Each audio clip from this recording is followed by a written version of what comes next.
বাংলাদেশের স্থাপত্য ও ওর ভাস্কর্য। স্থাপত্য: জাতীয় স্মৃতিসৌধ এর স্থপতি মাইনুল হোসেন। জাতীয় সংসদ ভবন এর স্থপতি লুই আইকান। কেন্দ্রীয় শহীদ মিনার এর স্থপতি হামিদুর রহমান। মুজিবনগর স্মৃতিসৌধ এর স্থপতি তানভীর কবির।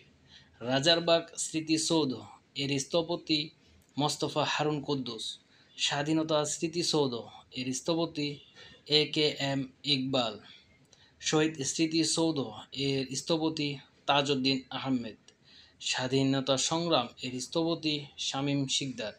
অপরাজেয় বাংলা এর স্থপতি সৈয়দ আবদুল্লাহ খালিদ। বেগম রোকেয়া ভাস্কর্য এর স্থপতি হামিদুজ্জামান খান। স্বামী বিবেকানন্দ এর স্থপতি শামীম শিকদার। কোরআন ভাস্কর্য এর স্থপতি কামরুল হাসান শিপন। বিজয় সরণি এর স্থপতি